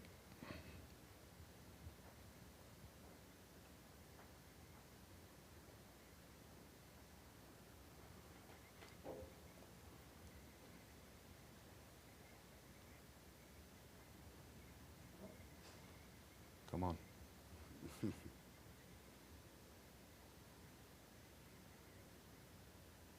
All right, I'm going to cancel. Let me refresh one more time. Okay, so while that's going, you can see our transaction in the top left has completed. So we've successfully taken Ethereum, turned it into WETH, which is Wanchain ETH. And now, let's see if this wants to cooperate with us. There we go. We have submitted a transaction, and it's now approving and validating that. So we're listening for a block number, and once the approval goes through, then we'll go into our exchange. Maybe just to be clear, so you understand kind of what's going on. The way this is set up, there's a taker that it just takes everything. So once you submit an order, it just gets taken by this taker of infinite amount. And so it's going through the approving stage. It's actually approving to the exchange that you can move the funds. And then once that is complete, then it'll actually do the fund swap. Yep, and we can see that transaction's hanging out there. It's saying, do you want to increase your gas? and we're not going to because we've seen that message a bunch. It should go through any minute, or any second, not any minute. And then as soon as that starts exchanging, then we can just give you a quick demo of initiating that Bitcoin transaction, where we're going from Wanchain Bitcoin to Bitcoin. And there it went. So that finally confirmed. And now we're exchanging the tokens. And while that's happening, I will go ahead and go from WBTC, which is Wanchain Bitcoin. Do you need to wait? You actually don't have Actually, I don't have any because I zeroed out the balance. Okay. So we are going to wait for this. There it goes. And the balance should update any second. We should have 0.001. There it is. So, thank you. Thank you.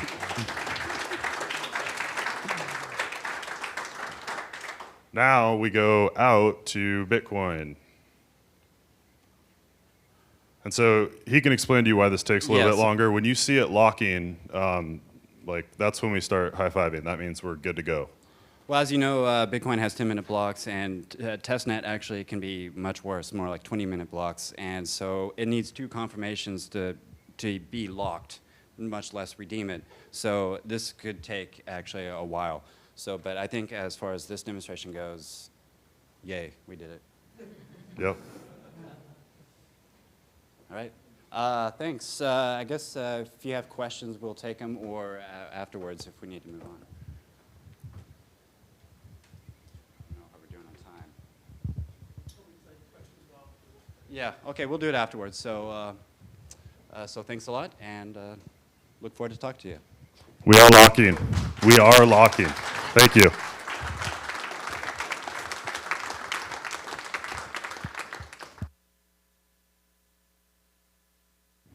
Super. Thank you. So what's the chance of getting my laptop back working now? It's probably even more difficult. That's good. So there's an old adage in television that you never work with children or small animals, and I think I was actually going to add blockchain to that, but I think actually we've shown that we can work with blockchain. So thank you for that demo. Thanks, guys. So let's move on. I think we're actually just about keeping to time, oddly enough. So just want to recap that this evening we are launching the interoperability working group. Obviously, Wanchain's playing a role there, but also we've got on board right from the beginning Decred, Digibyte, Williams Technology Group, Vault Wallet, and certainly looking for further companies to come on and help us with this effort.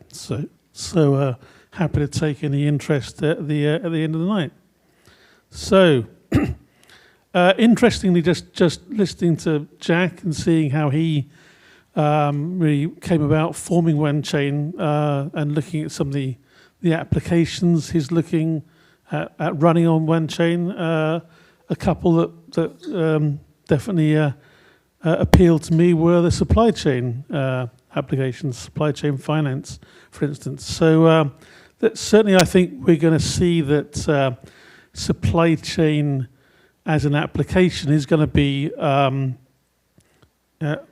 certainly an application that is going to draw on blockchain interoperability. So that's kind of one reason why we're going to sort of launching these 2 working groups tonight. So together, as it were. So the second working group we're launching is our supply chain working group. A huge focus on supply chains in the world, and really going to be looking within this working group at how blockchains, for instance, can provide traceability, how Austin-based companies can work with this kind of technology and really apply it to different industries. There's already work going on here right now in that. Looking to sort of align what's happening with the technology with what we're seeing out there in the real world as well. So we've already pulled in a few companies to work with us in the supply chain working group, one of which is my own Chain Business Insights as a research analyst. We've got Chain. Heard briefly from Wei yesterday, earlier. Congratulations on winning the South By ticket. Nem, of course, who will be presenting in a moment, is very much part of this. Pulled in support, I think, from a great resource, the UT McCombs Supply Chain Management Centre. I think we're kind of very much looking to draw on them and their understanding of the world of working with supply chains. So pulled together a few companies, TP Synergy as well, who are a supply chain management platform who are beginning to investigate blockchain.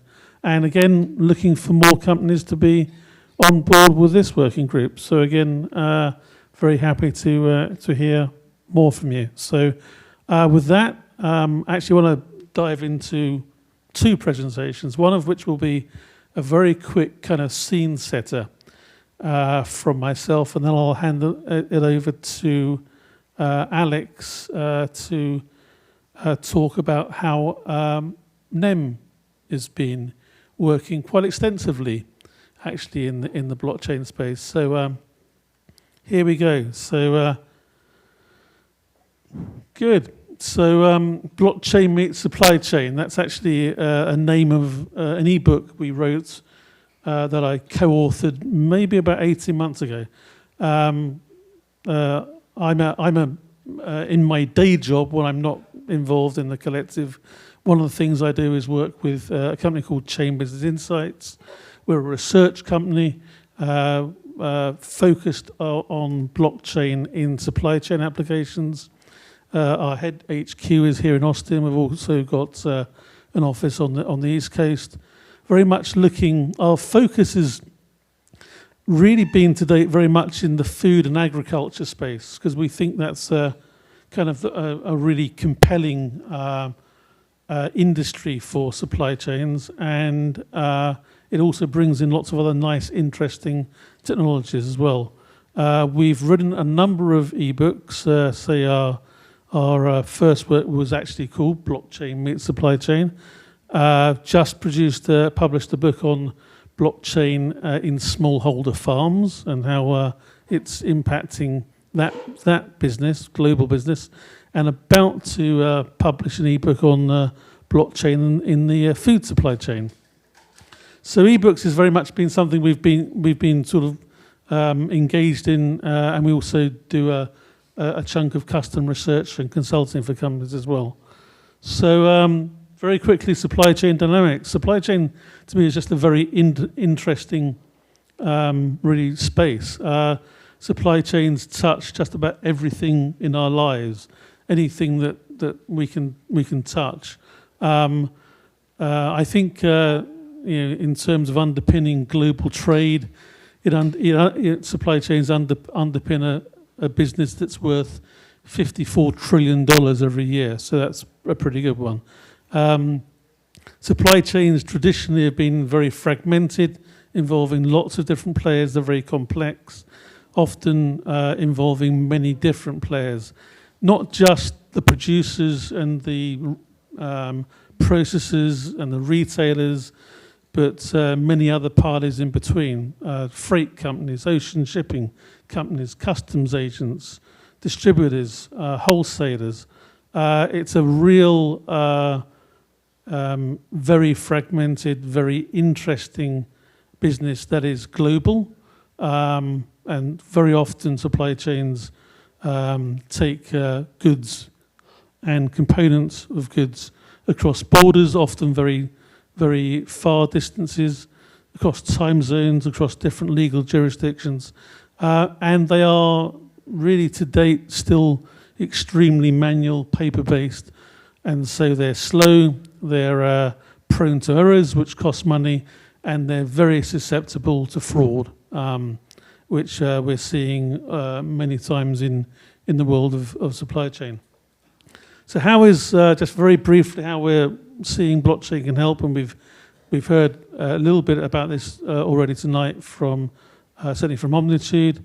In the tracking space, we're looking at blockchain solving the kind of questions like, where does this product come from? That's extremely important when something goes wrong, especially if it's food and you want to do a food recall or a drug recall, or you've built an aeroplane with a part in it which isn't working that well.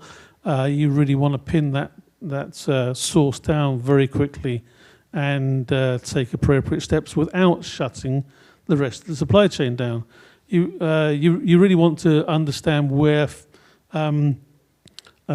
products have come from and how they've been created. So, is this food organic? Interestingly, more organic food is sold in the world today than is actually produced.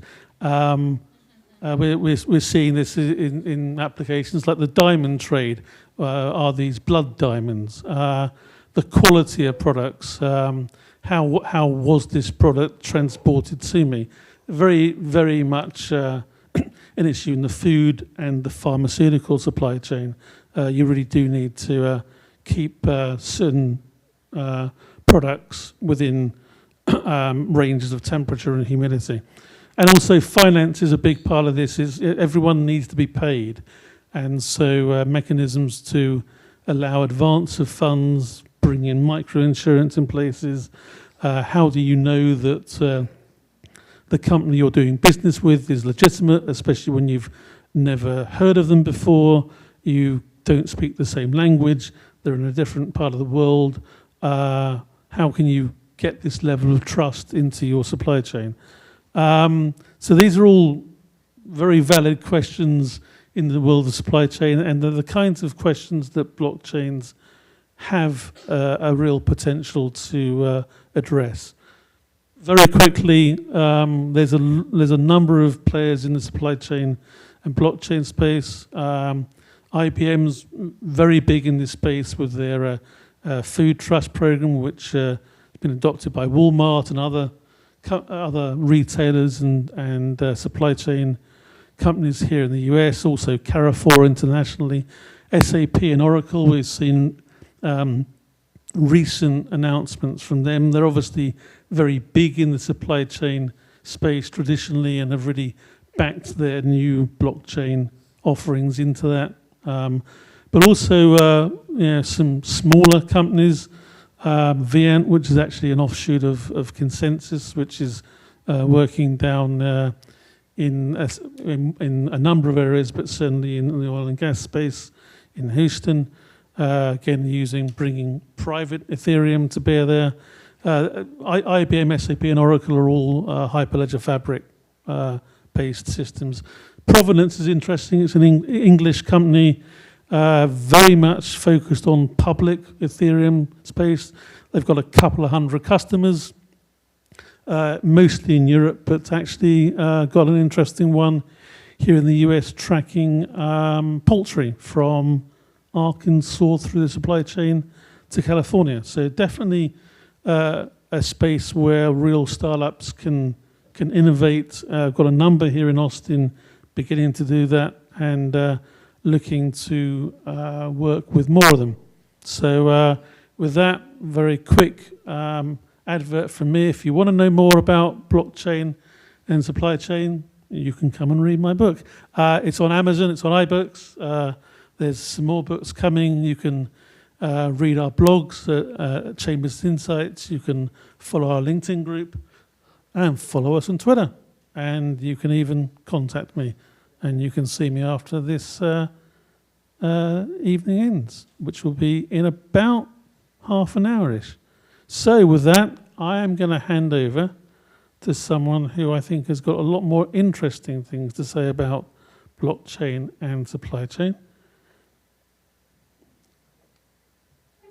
And that will be Alex from NIM.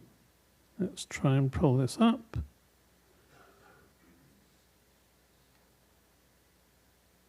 Play from the start. Good. Alex, would you like to come up and speak on blockchain's role in supply chain? I think it's going to be a very interesting presentation. We'll see. Over to you. All right, guys, we gotta wake you up. It is really warm in here. You turn the lights off to help. Thank you. I'm Alex. I am with NEM Blockchain.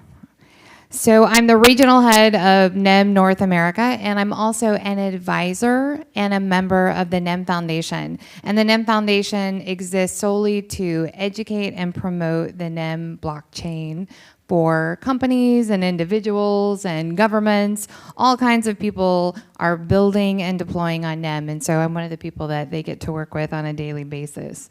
I also have a show, a YouTube series. It's called Inside NEM, where I go deep into all the different facets of NEM, from the people to the technology to trends that are coming.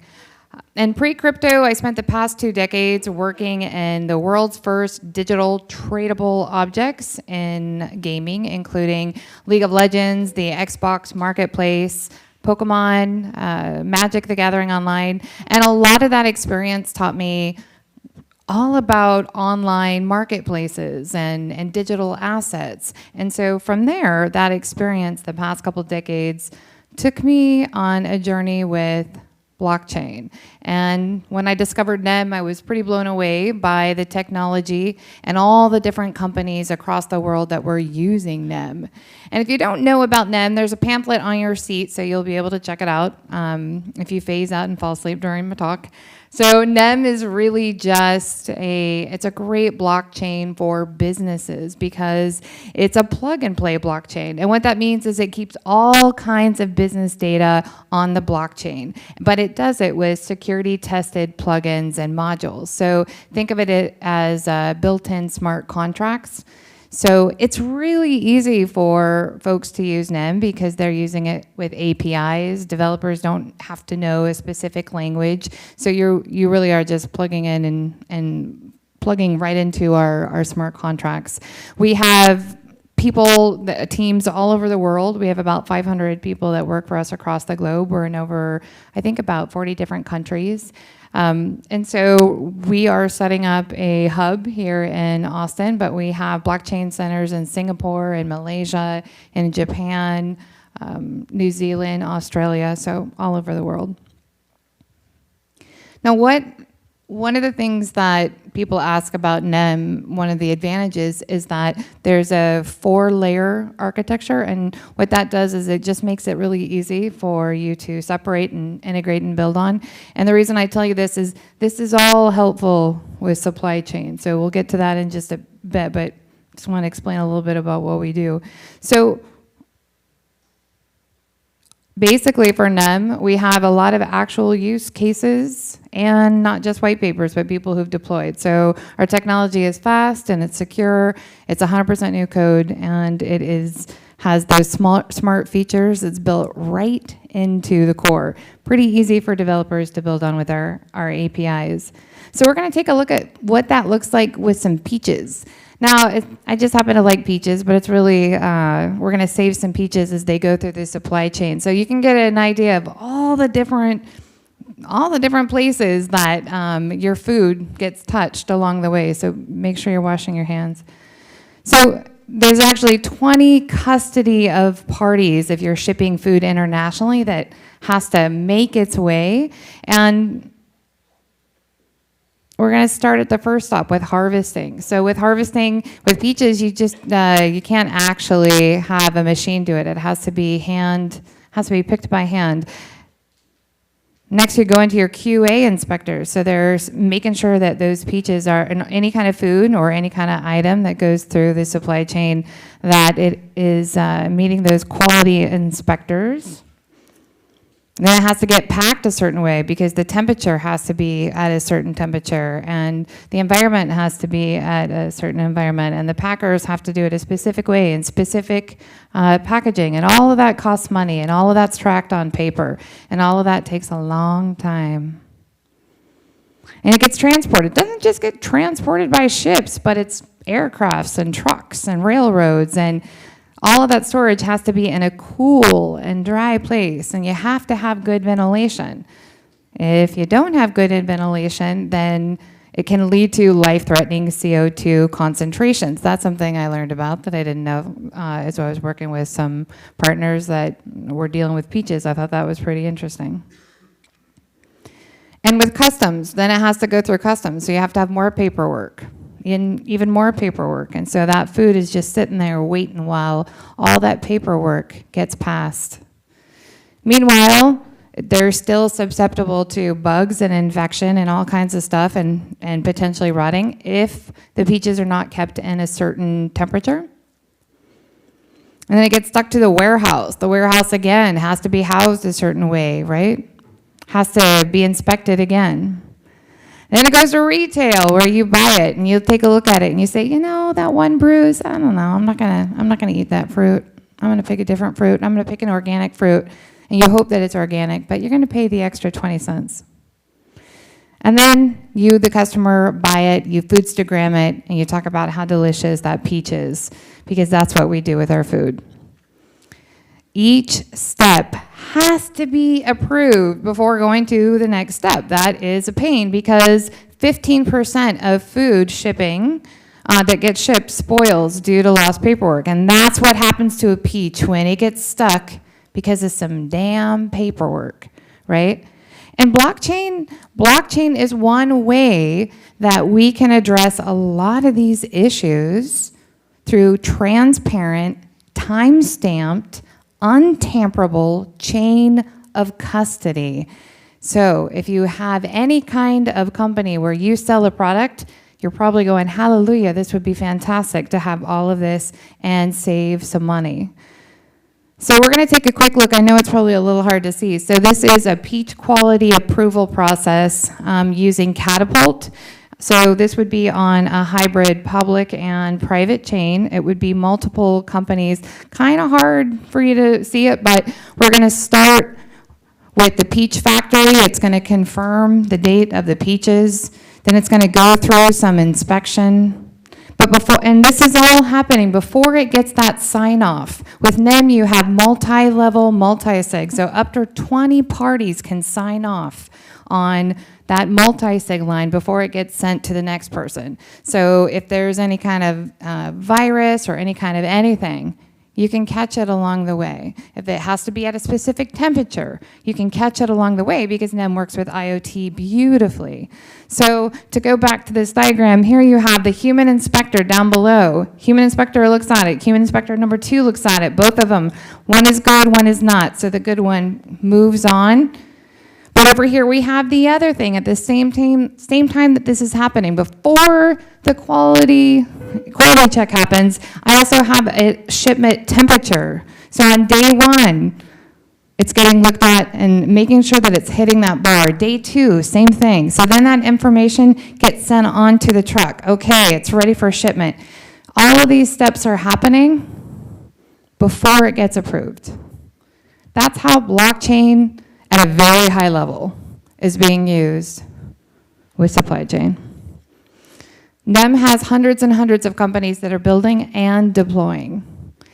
A lot of them are building on private chains, and that's because they're still trying to work out blockchain and how it integrates with their company, and they're trying to figure it out, so they're doing it on the private chain.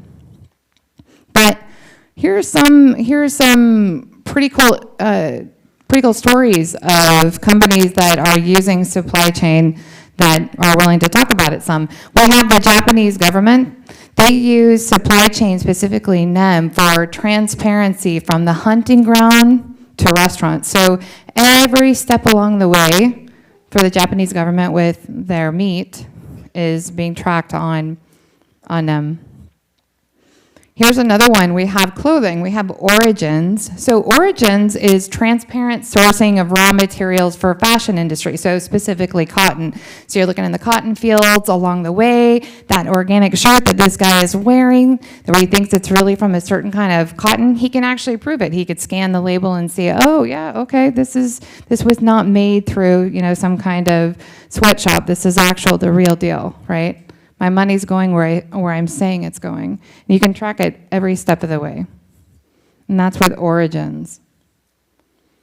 This is a really fun one. This is entertainment. Probably never thought about that with supply chain, but it's a thing. So the team behind E.T., Avatar, Lord of the Rings, Star Wars, the co-creator of Lollapalooza, and then also the lead singer, he's the lead singer of Jane's Addiction, they put together a company called Kind Heaven. And basically what they're doing is they're recreating a fantastical version of Asia with, think of it as Burning Man meets Amazon meets Lollapalooza. That's pretty much it in a nutshell. They're tracking everything inside this venue in Vegas on the NEM blockchain.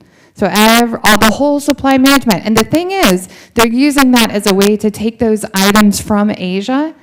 And when you use your bracelet in the venue and you go up to a vendor and you want to check out, this one item, you can tell that it went from a mom and pop shop in the most remote part of Asia. It's not this was another sweatshop. It's that this is the real deal. In addition to that, it's not just physical items, it's also entertainment, right? So this is music and bands and talent that has never been discovered before. Now they can tell their story, and guess what? They have a revenue generator.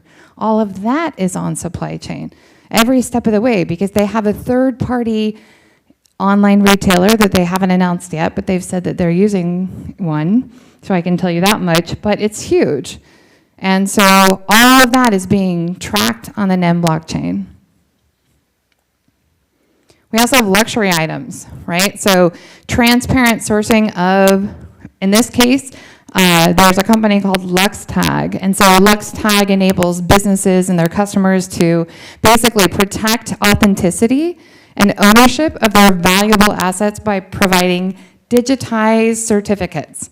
And they do this using the NEM blockchain. So this is the Swiss-made Bitcoin watches, which were very expensive. I couldn't afford one, but a couple of the folks on my team did, and they're in transit right now. And so they can actually see their watch in transit going along, and theirs is stuck in customs. But otherwise, I'd have a successful story for you. And last but not least, I have Posey Lang. So she has, she's interesting. She is an artist who makes her living through her art. She is disabled, and for her, she really wanted to have a way to track her art so that once it gets sold into the galleries and that it ends up in other places, that her art doesn't end up in places that she doesn't want it to. So she looked at the NEM blockchain and has been adopting that. So now she marks all of her art using the NEM blockchain. Pretty interesting, right? And they're so different. It's not just Peaches, it's the philosophy of Peaches, of all of those 20 parties, every step of the way. Where does it make sense to integrate blockchain? It makes sense when you have to make sure that the data that you want to monitor, that if you don't trust that other person or another party, that this might be a good fit for you, right? Because the companies that we're seeing on the private chain, on our private chain of NEM, they're saving, 50, 60% in costs. That's significant. So you can check it out. You can download the Nano wallet. You can go to nem.io. And if you have a company, then I encourage you to get out, it's open source, so you can take a look at the repositories and start messing around with the code. And again, I'm Alex. So there's a ton of ways that you can harass me and get a hold of me, but the easiest way is on Telegram. So thanks, and I appreciate the opportunity to talk with you tonight.